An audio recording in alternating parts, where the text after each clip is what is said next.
Hello everyone, welcome back to AS NEET. तो आज के इस वीडियो में अपन डिस्कस करेंगे नीट स्कैम 2024 के बारे में। एनटीए के कुछ और क्लेरिफिकेशंस, कुछ और नोटिस एनटीए ने डालकर क्लेरिफाई करने की कोशिश की है कि वो कितना ट्रांसपेरेंट है, लेकिन फिर भी बहुत सारे क्वेश्चंस हैं, उनका जवाब मिलना अभी भी बाकी है।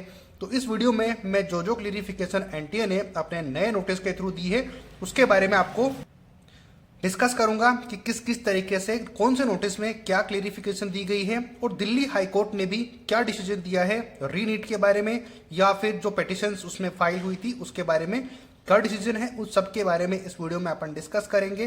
तो आपसे रिक्वेस्ट है कि वीडियो को ज़्यादा से ज़्यादा शेयर करना और सब्सक्राइब कर लेना पहले वीडियो को, और लाइक अभी से कर देना, क्योंकि इस तरीके से हमारा कॉन्फिडेंस बूस्ट होता है और हम आपके साथ खड़े रहकर आपके हेल्प करने के लिए तैयार हैं और कोशिश कर रहे हैं कि हमारी आवाज़ वहाँ तक पहुँच पाए जहाँ पर जो कि जिम्मेदार लोग हैं वो इसको देखें और ये कोशिश करें कि बच्चे कितने परेशान हैं, कितने डिप्रेशन में है, और नीट एग्ज़ाम देने के बाद से लेकर रिजल्ट आने के बाद से लेकर अभी तक कंटिन्यूसली सफ़र ही कर रहे हैं, ना सिर्फ स्टूडेंट बल्कि पेरेंट्स भी।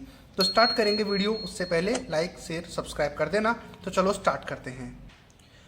सबसे पहला नोटिस जो कि एनटीए ने डाला है वो इस तरीके से पूछा गया है, यानी कि उसमें अब जो कि कुछ दिनों से ये वायरल चल रही थी कि ऐसा कोई बच्चा है जिसने कि 12th क्लास में इतने मार्क्स नहीं हैं जितने कि वो एनटीए ने यानी कि नीट को टॉप कर दिया है। यानी कि एक टॉपर है जो कि उसके 12th और 10th और 12th में इतने ज़्यादा मार्क्स नहीं है कि वो 720 आउट ऑफ 720 मार्क्स स्कोर कर ले, लेकिन एनटीए ने कहा है कि जो 12th क्लास में क्लियर नहीं कर पाएगा वो नीट के थ्रू एडमिशन ले भी नहीं सकता या फिर लेने के लायक भी नहीं है। लेकिन उसने ये भी कहा है कि हाई स्कोर, लो स्कोर और एवरेज मार्क्स स्टूडेंट की प्रिपरेशन को बताता है कि वो कितना प्रिपरेशन कर रहा है।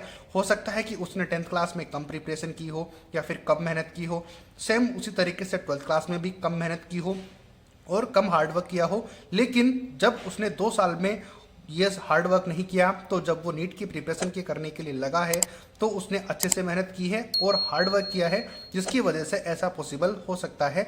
और ये कोई बड़ी बात नहीं है, ये बात एनटीए की सही भी है, क्योंकि बहुत से स्टूडेंट ऐसे एग्जाम्पल हैं जो कि मैं आपको बता सकता हूँ जो कि 12th क्लास में अच्छा स्कोर नहीं करते लेकिन वो नीट क्लियर करके इजीली अच्छे खासे गवर्नमेंट कॉलेज में पढ़ रहे हैं, और ऐसा आगे भी पॉसिबल हो सकता है।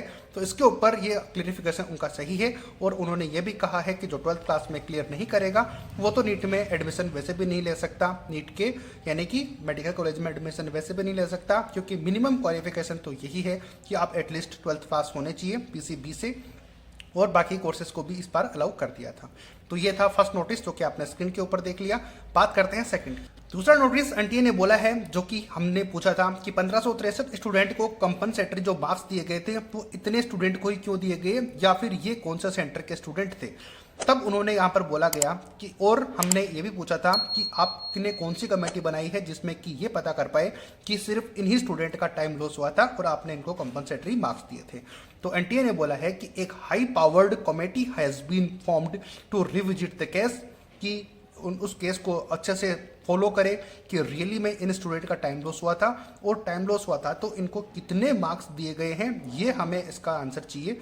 जो कि कमेटी आपने बनाई है वो अपने तरफ से बनाई है, तो ऑब्वियसली वो आपको हो सकता है कि आंसर्स अपनी तरफ से ही दें, क्योंकि ऐसा कोई रिस्पॉन्सिबल पर्सन है, आपने अपनी तरफ से लगाए हैं तो फिर ये कमेटी बनाने की ज़रूरत क्यों थी, क्योंकि ये आंसर तो उन्होंने वही देना है जो कि आप दे रहे हो, क्योंकि वो तो आप ही के मेंबर हैं। तो इससे तो कोई क्लेरिफिकेशन नहीं मिलने वाली।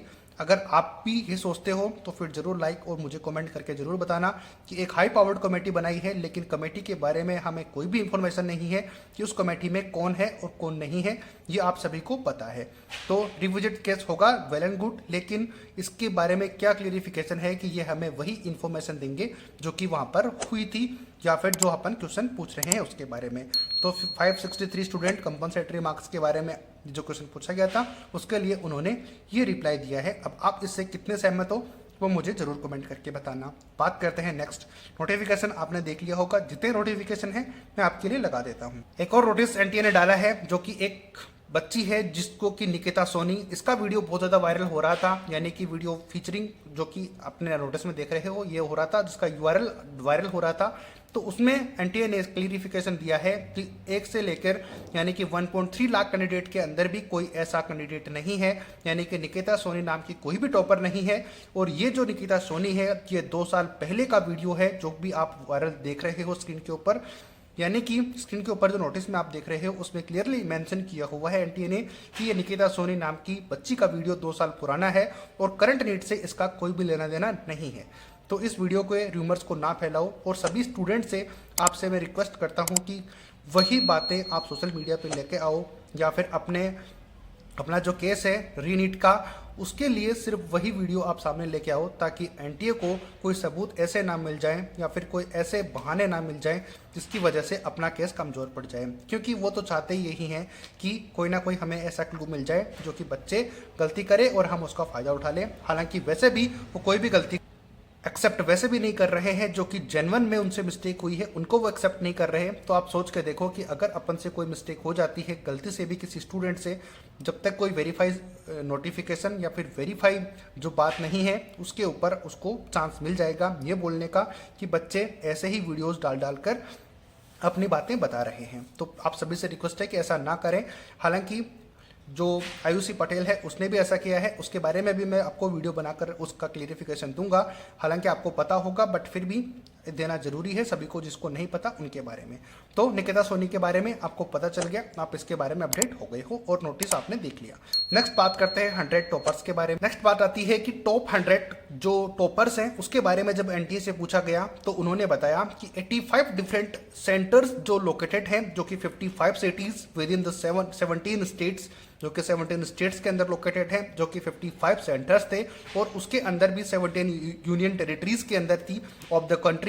तो वहाँ पर इतने सारे बच्चे जो थे वो टॉप उन्होंने किया है। लेकिन बात हम इन सब की कर ही नहीं रहे, हमने तो सिर्फ ये पूछा था कि जो 6 कैंडिडेट हैं जो कि एक ही सेंटर से थे, हरियाणा के झज्जर से, हमें उनके बारे में नोटिफिकेशन चाहिए।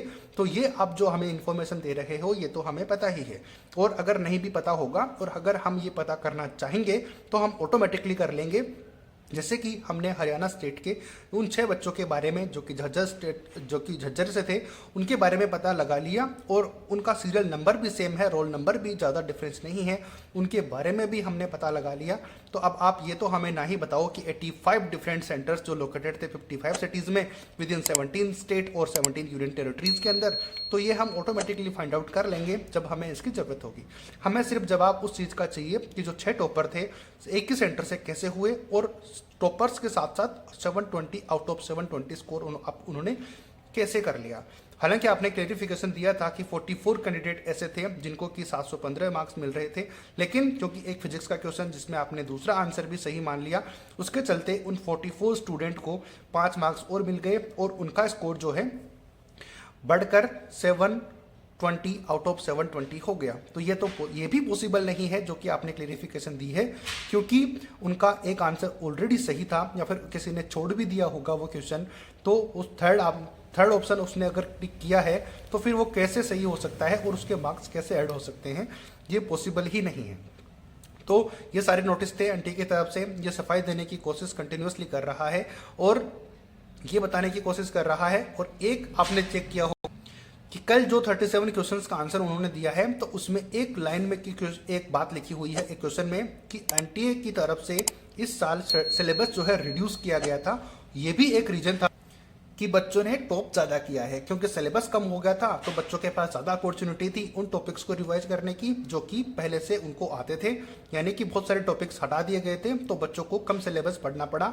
और ये पेटेंटेड डायलॉग वो हाई कोर्ट में बोलने वाले हैं, यानी कि सुप्रीम कोर्ट में ये वो लेके जाएंगे, जिसका कि डिसीजन 8 जुलाई को आना है, क्योंकि अभी तो समर वेकेशन चल रहे हैं। सेम दिल्ली हाई कोर्ट के बारे में दिल्ली हाई कोर्ट ने भी सेम बात बोली है कि अभी तक जो है सेम बात जो कि हाई कोर्ट ने बोली, सुप्रीम कोर्ट ने कही है, वही बोल पाए हैं वो भी। इसके बारे में मैं नेक्स्ट वीडियो में बताऊंगा, क्योंकि काफ़ी लंबा वीडियो हो गया है। इस वीडियो में मुझे आपको यही बताना था कि एनटीए कंटिन्यू नोटिस डाल कर यही बताने की कोशिश कर रहा है कि कितने ट्रांसपेरेंट वो हैं, और ऐसा कोई भी कुछ नहीं हुआ है जो कि बच्चे सोशल मीडिया पे लेके आ रहे हैं। बाकी उन्होंने एक ईमेल आईडी के बारे में भी बताया, यानी कि फेक अकाउंट के बारे में जो कि एक्स के ऊपर है, यानी कि ट्विटर के ऊपर जिन्होंने कहा है कि ये कोई भी एनटी का ऑफिशियल अकाउंट नहीं है, ये फेक अकाउंट है, तो इसके इन्फॉर्मेशन पे भरोसा मत ही करना। तो ये सारे नोटिस थे जो कि मैंने आपको स्क्रीन के ऊपर लगा दिए। आपका क्या ख्याल है, आप क्या इन्फॉर्मेशन या फिर क्या राय हमें देना चाहते हो, वो आप जरूर अपने कमेंट हमें शेयर करो। नोटिफिकेशन आपको मिलता होगा वीडियोस का, आपने अगर देखते हो तो उनको शेयर जरूर करना।